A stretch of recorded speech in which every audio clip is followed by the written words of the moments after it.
ಓಂ ಶ್ರೀ ಅಂಜನಾದೇವಿಯೈ ನಮಃ. ಮಿಥುನ ರಾಶಿ ನವೆಂಬರ್ ತಿಂಗಳ ಭವಿಷ್ಯ 2025 ನೋಡಿ. ನಿರೀಕ್ಷೆಗೂ ಮೀರಿದ್ದು ನಿಮ್ಮ ಪಾಲು. ಇದು ಖಂಡಿತ ಸುಳ್ಳಲ್ಲ. 100% ಆಟ ಆರಂಭವಾಗ್ತಿದೆ. ಈ ವಿಡಿಯೋದ ಸಂಪೂರ್ಣವಾದಂತಹ ಮಾಹಿತಿ ತಿಳ್ಕೊಬೇಕಪ್ಪ ಅಂತ ಹೇಳಿದ್ರೆ ವಿಡಿಯೋಗೊಂದು ಲೈಕ್ ಅನ್ನು ಕೊಡಿ ಹಾಗೂ ಶೇರ್ ಅನ್ನು ಮಾಡಿ ಹಾಗೂ ನಮ್ಮ ಆಸ್ಟ್ರಾಲಜಿ ಕನ್ನಡ ಯೂಟ್ಯೂಬ್ ಚಾನಲ್ ಅನ್ನು ಸಬ್ಸ್ಕ್ರೈಬ್ ಮಾಡಿ. ಈ ಒಂದು ತಿಂಗಳಿನಲ್ಲಿ ವಿಶೇಷವಾಗಿ ಶ್ರೀ ಪಾಂಡುರಂಗ ವಿಠಲನನ್ನ ಆರಾಧನೆಯನ್ನ ಮಾಡಿ. ಪಾಂಡುರಂಗ ವಿಠಲ ಎಂದು ಕಮೆಂಟ್ ಮಾಡಿ. ಈ ಒಂದು ತಿಂಗಳಿನಲ್ಲಿ ವಿಶೇಷವಾಗಿ ನಿಮ್ಮ ಒಂದು ಗುಣಲಕ್ಷಣ ಹೇಗಿದೆ ಅನ್ನೋದನ್ನ ನೋಡೋಣ ಬನ್ನಿ. ನೋಡಿ, ಬಹಳ ಬೇಗ ಕೋಪ ಬರುತ್ತದೆ, ಅಷ್ಟೇ ಬೇಗ ಶಾಂತರಾಗುತ್ತೀರಾ. ಮತ್ತು ವಿಶೇಷವಾಗಿ ನೀವು ಬಹಳಷ್ಟು ಶಾಂತವಾಗಿರ್ಲಿಕ್ಕೆ ಪ್ರಯತ್ನವನ್ನು ಪಡ್ತೀರಾ. ಆದರೆ ನಿಮ್ಮ ಸುತ್ತಲೂ ಇರತಕ್ಕಂತಹ ಪ್ರಕೃತಿ ನಿಮ್ಮನ್ನು ಅವಾಗವಾಗ ಕೆಟ್ಟ ದಾರಿಗೆ, ಕೆಟ್ಟ ಕೆಲಸಗಳಿಗೆ ಮಾಡಿಸೋದಕ್ಕೆ ಬಹಳಷ್ಟು ಪ್ರಯತ್ನವನ್ನು ಪಡ್ತಾ ಇರುತ್ತೆ. ಆದರೆ ನೀವು ಅದಕ್ಕೆ ಕಿವಿಯನ್ನು ಕೊಡದೆ ನಿಮ್ಮ ಕೆಲಸವನ್ನು ನೀವು ಮಾಡ್ತಾ ಹೋದರೆ, ನಿತ್ಯ ಕಾಯಕವನ್ನು ನೀವು ಮಾಡ್ತಾ ಹೋದರೆ ನಿಮಗೆ ಬಹಳಷ್ಟು ರೀತಿಯಾದಂಥ ಲಾಭಕರವಾಗುತ್ತದೆ ಅನ್ನೋದನ್ನು ಇಲ್ಲಿ ಫಲಾನುಫಲಗಳು ಹೇಳ್ತಾ ಇರ್ತಕ್ಕಂಥದ್ದು. ಮತ್ತು ವಿಶೇಷವಾಗಿ ಹೇಳೋದಾದರೆ ಎಂಥದೇ ಈ ಒಂದು ತಿಂಗಳ ಪ್ರಾರಂಭದಿಂದ ಹಿಡಿದು ತಿಂಗಳ ಅಂತ್ಯದವರೆಗೂ ಎಂಥದೇ ಕಷ್ಟಗಳು ಬಂದರೂ ಕೂಡ ನೀವು ಹೆದರೋದಿಲ್ಲ. ಬಹಳಷ್ಟು ಧೈರ್ಯದಿಂದ ಕೆಲಸವನ್ನು ಮಾಡ್ತೀರಾ, ಬಹಳಷ್ಟು ಧೈರ್ಯಶಾಲಿಯಾಗಿರ್ತೀರಾ. ಅಷ್ಟೇ ನಿಮಗೆ ಲಾಭಕರವೂ ಕೂಡ ಆಗುವಂತಹ ಸಾಧ್ಯತೆಯೂ ಕೂಡ ಇದೆ ಅನ್ನೋದನ್ನ ಇಲ್ಲಿ ಫಲಾನುಫಲಗಳು ಹೇಳ್ತಾ ಇರ್ತಕ್ಕಂಥದ್ದು. ಇನ್ನು ಮುಂದಿನ ವಿಚಾರಧಾರೆಯನ್ನ ನೋಡೋಣ ಬನ್ನಿ. ನೋಡಿ, ವಿಶೇಷವಾಗಿ ನಿಮ್ಮ ಒಂದು ಈ ಒಂದು ತಿಂಗಳಿನಲ್ಲಿ ಉದ್ಯೋಗದಲ್ಲಿ ಕೆಲಸಗಳೆಲ್ಲವೂ ಕೂಡ ಸರಳವಾಗುತ್ತದೆ. ಯಾವುದೇ ರೀತಿಯಲ್ಲೂ ಕೂಡ ನಿಮ್ಮ ಕೆಲಸಕ್ಕಾಗಲಿ, ಯಾವುದೇ ಕೆಲಸಕ್ಕೂ ಕೂಡ, ಯಾವುದೇ ಕಾರ್ಯಕ್ಕೂ ಕೂಡ ನಿಮಗೆ ಯಾವುದೇ ತೊಂದರೆ ಅನ್ನೋದು ಬರೋದಿಲ್ಲ. ನಿಮ್ಮ ಕೆಲಸಕ್ಕೆ ಯಾವುದೇ ರೀತಿಯಲ್ಲಿ ಅಡ್ಡಿ ಆತಂಕಗಳು ಇರೋದಿಲ್ಲ. ಹಿರಿಯ ಅಧಿಕಾರಿಗಳಿಂದ ನಿಮಗೆ ಬಹಳಷ್ಟು ರೀತಿಯಾದಂಥ ಲಾಭಕರವಿದೆ. ಅಂದರೆ ನೀವು ಎಷ್ಟು ಶ್ರಮವನ್ನು ಪಡ್ತಾ ಇರ್ತೀರ ನೋಡಿ, ಆ ಶ್ರಮಕ್ಕೆ ತಕ್ಕಂತಹ ಒಂದು ಒಳ್ಳೆ ಪ್ರತಿಫಲ ನಿಮಗೆ ಸಿಗುವಂತಹ ಸಾಧ್ಯತೆಯೂ ಕೂಡ ಇದೆ. ಅದು ನಿಮ್ಮ ಹಿರಿಯ ಅಧಿಕಾರಿಗಳಿಂದ. ನಿಮ್ಮ ಹಿರಿಯ ಅಧಿಕಾರಿಗಳಿಂದ ಬಹಳಷ್ಟು ರೀತಿಯಾದಂತಹ ಸಾಥ್ ಸಿಗುತ್ತೆ. ಅಂದರೆ ಯಾಕೆಂದರೆ ನೀವು ಎಲ್ಲರೂ ಕೂಡ ವಿಭಿನ್ನವಾಗಿ, ವಿಶೇಷವಾಗಿ ನೀವು ಕೆಲಸವನ್ನು ಮಾಡ್ತಾ ಇರ್ತೀರಾ. ನಿಮ್ಮ ಕೆಲಸದ ಸಮಯ ಬರೀ ಒಂದು 8 ಅವರ್ ಅಂತ ಇದ್ರೆ ನೀವು 12 ಅವರನ್ನ ಕೆಲಸವನ್ನು ಮಾಡಿ ಏನಾದರೂ ಒಂದು ಕೆಲಸದಲ್ಲಿ ಒಂದು ಒಳ್ಳೆ ಹೆಸರನ್ನು ಗಳಿಸಬೇಕು ಮತ್ತು ಪ್ರಮೋಷನನ್ನು ತಗೋಬೇಕು ಅಂತ ನೀವು ಬಹಳಷ್ಟು ಪ್ರಯತ್ನವನ್ನು ಪಡ್ತೀರಾ. ಆ ಪ್ರಯತ್ನಕ್ಕೆ ತಕ್ಕಂಥ ಒಂದು ಪ್ರತಿಫಲ ಮತ್ತು ನಿಮಗೆ ಬಹಳಷ್ಟು ರೀತಿಯಾದಂಥ ಲಾಭಕರವಾಗುವಂತಹ ಸಾಧ್ಯತೆಯು ಕೂಡ ಇದೆ ಅನ್ನೋದನ್ನ ಇಲ್ಲಿ ಫಲಾನುಫಲಗಳು ಹೇಳ್ತಾ ಇರ್ತಕ್ಕಂಥದ್ದು. ಇನ್ನು ಮುಂದಿನ ವಿಚಾರಧಾರೆಗಳನ್ನು ನೋಡೋದಾದ್ರೆ ನಿಮ್ಮ ಒಂದು ಪ್ರೇಮ ಜೀವನ. ನೋಡಿ, ತಮ್ಮ ಪಾಲುದಾರರೊಂದಿಗೆ ಬುದ್ಧಿವಂತಿಕೆಯಿಂದ ಸಂವಹನ ನಡೆಸುವ ಮತ್ತು ವೈವಿಧ್ಯತೆಯಿಂದ ಕೂಡುವ ಒಂದು ಬಾಂಧವ್ಯ ನಿಮ್ಮದಾಗಿರುತ್ತದೆ. ಯಾಕೆಂದರೆ ನೀವು ಎಷ್ಟು ಕೇರ್ಫುಲ್ ಆಗಿರ್ತೀರೋ ನಿಮ್ಮ ಪ್ರೇಮ ಜೀವನದಲ್ಲಿ ಅಷ್ಟೇ ನಿಮಗೆ ಲಾಭಕರವಿದೆ. ಓಕೆನಾ? ನಿಮ್ಮ ಪ್ರೇಮದ ಬಾಂಧವ್ಯಕ್ಕೆ ಯಾರ ಒಂದು ಮೂರನೇ ವ್ಯಕ್ತಿಗಳು ಬಂದು ನಿಮ್ಮನ್ನು ಕೆಡಿಸ್ಬೇಕು ಅಥವಾ ನಿಮ್ಮ ಬಾಂಧವ್ಯವನ್ನು ಕೆಡಿಸ್ಬೇಕು ಅಂತ ಯಾರ್ಯಾರು ಪ್ರಯತ್ನವನ್ನು ಪಡ್ತಾ ಇರ್ತಾರೋ ನೋಡಿ, ಅಂತಹ ಪ್ರಯತ್ನಗಳು ವಿಫಲವಾಗ್ತವೆ. ಅದು ನಿಮ್ಮ ಮನೆಯವರೇ ಆಗಿರಬಹುದು. ಓಕೆನಾ? ಏನಾದರೂ ಒಂದು ಮಾಡಿ ಇವರ ಪ್ರೇಮವನ್ನು, ಬಾಂಧವ್ಯವನ್ನು ಕೆಡಿಸ್ಬೇಕು ಅಂತ ಬಹಳಷ್ಟು ರೀತಿಯಾದಂಥ ಯೋಜನೆಗಳನ್ನು ರೂಪಿಸ್ಕೊಂಡಿರ್ತಾರೆ. ಆ ಯೋಜನೆಗಳು ನಡೆಯೋದಿಲ್ಲ. ಓಕೆನಾ? ಖಂಡಿತವಾಗಿಯೂ ನಿಮ್ಮ ಆಟ ಆರಂಭವಾಗುತ್ತದೆ.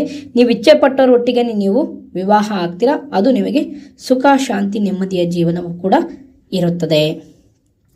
ಇನ್ನು ಮುಂದಿನ ವಿಚಾರಧಾರೆಗಳನ್ನು ನೋಡೋಣ ಬನ್ನಿ. ನೋಡಿ, ಮುಂದಿನ ವಿಚಾರಧಾರೆ ಬಂದ್ಬಿಟ್ಟು ವಿಶೇಷವಾಗಿ ನಿಮ್ಮ ಆರ್ಥಿಕ ಸ್ಥಿತಿಗತಿಗಳು. ನೋಡಿ, ಸಹಾಯ ಕೇಳಬಾರದು. ಅಂದರೆ ಯಾವುದೇ ಒಂದು ಕರಾರಿಗೆ ಸಂಬಂಧಪಟ್ಟಂತಹ ಸಹಿಯನ್ನು ಹಾಕಬೇಕಾದ್ರೆ ಅಥವಾ ಒಬ್ಬರ ಹತ್ರ ನೀವು ಸಾಲವನ್ನು ತೆಗೆದುಕೊಳ್ಬೇಕಾದ್ರೆ ಬಹಳಷ್ಟು ಎಚ್ಚರಿಕೆಯಿಂದ ಇರಬೇಕು.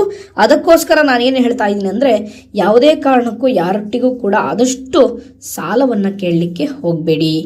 ನಿಮಗೆ ಅವಶ್ಯಕವಿದ್ದರೆ ಮಾತ್ರ ಸಾಲವನ್ನು ಕೇಳಿ. ಹಾಗಾಗಿ ಆ ಸಾಲವನ್ನು ತೆಗೆದುಕೊಳ್ಳಬೇಕಾದ್ರೂ ಕೂಡ ಅಷ್ಟೇ ಬಹಳಷ್ಟು ಎಚ್ಚರಿಕೆಯಿಂದ ಇರಿ.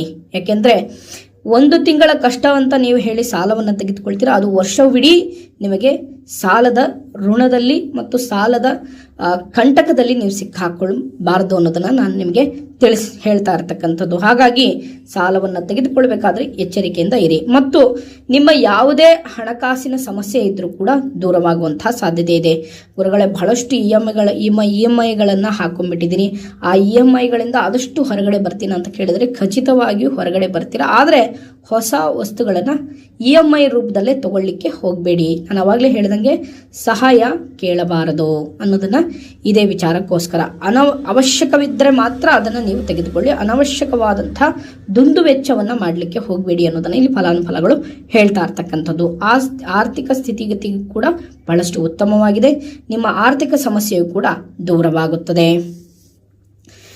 ಇನ್ನು ಉದ್ಯಮಿಗಳಿಗೆ ನೋಡಿದಾಗ ನಿರೀಕ್ಷೆಗೂ ಮೀರಿದ್ದು ನಿಮ್ಮ ಪಾಲು. ಅಂದರೆ ನೀವೊಂದು ಕೃಷಿ ಚಟುವಟಿಕೆಯಲ್ಲಿ ಇರ್ತೀರಾ ನೋಡಿ. ಕೃಷಿ ಚಟುವಟಿಕೆಯಲ್ಲಿ ಇರ್ತಕ್ಕಂಥ ವ್ಯಕ್ತಿಗಳಿಗೆ ಬಹಳಷ್ಟು ರೀತಿಯಾದಂಥ ಲಾಭಕರವಿದೆ. ಅಂದರೆ ಹೈನುಗಾರಿಕೆಯನ್ನು ಮಾಡೋರ್ಗಾಗಿರ್ಬೋದು, ರೇಷ್ಮೆ ಬೆಳೆಗಾರರಾಗಿರ್ಬೋದು, ಅಥವಾ ಸಾವಯವ ಕೃಷಿಗಳನ್ನು ಮಾಡೋರಾಗಿರ್ಬೋದು, ಅಥವಾ ತರಕಾರಿ ಬೆಳೆಗಾರರ ಆಗಿರ್ಬೋದು, ಅಂಥವರಿಗೆ ನಿರೀಕ್ಷೆಗೂ ಮೀರಿದಂಥ ಒಂದು ಪಾಲು ನಿಮಗೆ ಸಿಗುವಂತಹ ಸಾಧ್ಯತೆಯೂ ಕೂಡ ಇದೆ. ಇನ್ನು ಮಂಡಿ ವ್ಯಾಪಾರಸ್ಥರಿಗೂ ಕೂಡ ಆಗಿರ್ಬೋದು, ಅಂಥವರಿಗೂ ಕೂಡ ವಿಶೇಷವಾದಂಥ ಒಂದು ಲಾಭವನ್ನು ಕಾಣುವಂಥ ಸಾಧ್ಯತೆಯೂ ಕೂಡ ಇದೆ ಅನ್ನೋದನ್ನ ಇಲ್ಲಿ ಫಲಾನುಫಲಗಳು ಹೇಳ್ತಾ ಇರ್ತಕ್ಕಂಥದ್ದು.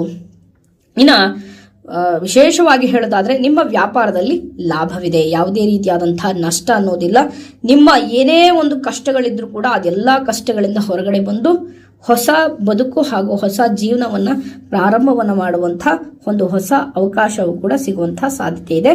ಮತ್ತು ವ್ಯಾಪಾರದಲ್ಲಿ ಅತಿಯಾದಂತಹ ಯೋಚನೆಯನ್ನು ಮಾಡ್ಲಿಕ್ಕೆ ಹೋಗ್ಬೇಡಿ. ಸ್ವಲ್ಪ ಪಾಲುದಾರಿಕೆಯನ್ನು ವ್ಯಾಪಾರ ಮಾಡುವವರು ಸ್ವಲ್ಪ ಜಾಗ್ರತೆಯಿಂದ ಇರಿ ಅನ್ನೋದನ್ನ ಇಲ್ಲಿ ಫಲಾನುಫಲಗಳು ಹೇಳ್ತಾ ಇರ್ತಕ್ಕಂಥದ್ದು. ಇನ್ನು ಮುಂದಿನ ವಿಚಾರಧಾರೆಗಳನ್ನ ನೋಡೋಣ ಬನ್ನಿ. ನೋಡಿ, ಕುಟುಂಬ ನೋಡಿ, ಕೋರ್ಟ್ಗೆ ಸಂಬಂಧಪಟ್ಟಂತಹ ಏನಾದರೂ ವ್ಯಾಜ್ಯಗಳಿದ್ರೆ ಅದು ಸ್ವಲ್ಪ ಮುಂದೂಡುವಂತಹ ಸಾಧ್ಯತೆ ಇದೆ.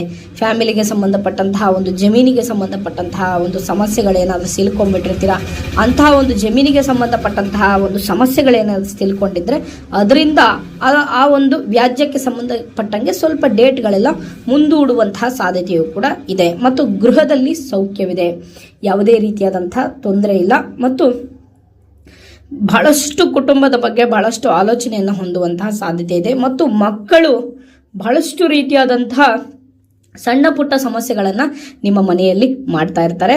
ಓಕೆನಾ, ಅದಂತ ಯಾವುದಾದ್ರೂ ಒಂದು ರೀತಿಯಲ್ಲಿ ನಿಮ್ಮ ಒಂದು ಅಮೂಲ್ಯವಾದಂತಹ ವಸ್ತುಗಳನ್ನು ಹಾಳು ಮಾಡೋದಾಗಿರ್ಬೋದು, ಏನೇ ಆಗಿರ್ಬೋದು, ಆದಷ್ಟು ಸ್ವಲ್ಪ ನಿಮ್ಮ ಮಕ್ಕಳ ಬಗ್ಗೆ ಜಾಗ್ರತೆಯನ್ನು ವಹಿಸಿ ಅನ್ನೋದನ್ನ ಇಲ್ಲಿ ಫಲಾನುಫಲಗಳು ಹೇಳ್ತಾ ಇರ್ತಕ್ಕಂಥದ್ದು. ಇನ್ನು ಮುಂದಿನ ವಿಚಾರಧಾರೆ ನೋಡಿದಾಗ ವಿಶೇಷವಾಗಿ ಆರೋಗ್ಯದ ಬಗ್ಗೆ ಹೆಚ್ಚು ಕಾಳಜಿಯನ್ನು ವಹಿಸಬೇಕಾಗತ್ತೆ. ಮತ್ತು ಬಹಳಷ್ಟು ರೀತಿಯಾದಂತಹ ಈ ಚರ್ಮ ವ್ಯಾಧಿಗೆ ಸಂಬಂಧಪಟ್ಟವರು ಆಗಿರ್ಬೋದು, ಅಥವಾ ಶ್ವಾಸಕೋಶದ ತೊಂದರೆ ಇರಬಹುದು ಆಗಿರ್ಬೋದು, ಆದಷ್ಟು ಸ್ವಲ್ಪ ಹೆಚ್ಚಿನ ಕಾಳಜಿಯನ್ನು ವಹಿಸಿ ಅನ್ನೋದನ್ನ ಇಲ್ಲಿ ಫಲಾನುಫಲಗಳು ಹೇಳ್ತಾ ಇರ್ತಕ್ಕಂಥದ್ದು. ಇನ್ನು ಮುಂದಿನ ವಿಚಾರಧಾರೆಗಳನ್ನು ನೋಡೋಣ ಬನ್ನಿ. ನೋಡಿ, ಮತ್ತು ಇನ್ನೊಂದೇನಪ್ಪ ಅಂತ ಹೇಳಿದ್ರೆ, ಸ್ವಲ್ಪ ಆದಷ್ಟು ನಿಮ್ಮ ನಿದ್ರೆಯನ್ನು ಬಹಳಷ್ಟು ಕಳೆದುಕೊಳ್ಳುವಂತಹ ಸಾಧ್ಯತೆ ಇದೆ. ಮತ್ತು ನಿದ್ದೆಯ ಸಮಯವೂ ಕೂಡ ಸ್ವಲ್ಪ ಕಡಿಮೆ ಆಗುವಂತಹ ಸಾಧ್ಯತೆ ಇದೆ. ಆದಷ್ಟು ಅತಿ ಹೆಚ್ಚು ನಿದ್ದೆಯನ್ನು ಮಾಡಲಿಕ್ಕೆ ಪ್ರಯತ್ನವನ್ನು ಪಡಿ ಅನ್ನೋದು ಫಲಾನುಫಲಗಳು ಹೇಳ್ತಾ ಇರ್ತಕ್ಕಂಥದ್ದು. ಇನ್ನು ಮುಂದಿನ ವಿಚಾರಧಾರೆ ಬಂದ್ಬಿಟ್ಟು ವಿಶೇಷವಾಗಿ ವಿದ್ಯಾರ್ಥಿಗಳಿಗೆ ನೋಡಿ, ಶೈಕ್ಷಣಿಕ ಜೀವನದಲ್ಲಿ ಉತ್ತಮ ಅವಕಾಶಗಳು ಕೂಡ ಸಿಗುವಂತಹ ಸಾಧ್ಯತೆಯೂ ಕೂಡ ಇದೆ. ಮತ್ತು ಆದಷ್ಟು ಸ್ವಲ್ಪ ಸ್ಪರ್ಧಾತ್ಮಕ ಪರೀಕ್ಷೆಗಳನ್ನು ತಯಾರಿಯಲ್ಲಿರ್ತಕ್ಕಂತಹ ವ್ಯಕ್ತಿಗಳಿಗೆ ಲಾಭವಿದೆ. ಮತ್ತು ವಿಶೇಷವಾಗಿ ತಾಂತ್ರಿಕವಾಗಿ ಕೆಲವೊಂದು ಶಿಕ್ಷಣವನ್ನು ಪಡಿತಾ ಇರ್ತೀರ, ಅಂಥವರಿಗೆ ಲಾಭವಿದೆ. ಅಂದರೆ ಇಂಜಿನಿಯರಿಂಗ್ ಸಂಬಂಧಪಟ್ಟಿದ್ದಾಗಿರ್ಬೋದು, ಅಥವಾ ವಿಶೇಷವಾಗಿ ಕಂಪ್ಯೂಟರ್ ಸೈನ್ಸ್ಗೆ ಸಂಬಂಧಪಟ್ಟಂತಹ ವ್ಯಕ್ತಿಗಳಿಗಾಗಿರ್ಬೋದು ಉತ್ತಮವಾದಂಥ ಅವಕಾಶವಿದೆ. ನೀವೇನಾದರೂ ಈಗ ಮುಗಿಸಿ ಉದ್ಯೋಗಕ್ಕೋಸ್ಕರ ಬಹಳಷ್ಟು ಹುಡುಕ್ತಾ ಇದ್ರೆ ಅಂಥವರಿಗೆ ಲಾಭ ಇದೆ ಅನ್ನೋದನ್ನ ಇಲ್ಲಿ ಫಲಾನುಫಲಗಳು ಹೇಳ್ತಾ ಇರ್ತಕ್ಕಂಥದ್ದು. ಇಷ್ಟು ಈ ಒಂದು ಮಿಥುನ ರಾಶಿಯ ನವೆಂಬರ್ ತಿಂಗಳ ಒಂದು ಫಲಾನುಫಲಗಳು. ಈ ವಿಡಿಯೋನ ಇಲ್ಲಿವರೆಗೂ ನೋಡಿದ್ದಕ್ಕಾಗಿ ತಮಗೆಲ್ಲರಿಗೂ ಧನ್ಯವಾದಗಳು. ಪಾಂಡುರಂಗ ವಿಠಲ ಎಂದು ಕಮೆಂಟ್ ಮಾಡಿ. ನಿಮಗೆ ಈ ತಿಂಗಳು ಪೂರ್ತಿ ಅದೃಷ್ಟ ಫಲ ಬರುತ್ತೆ. ಒಳ್ಳೆದಾಗ್ಲಿ. ಹರಿ ಓಂ.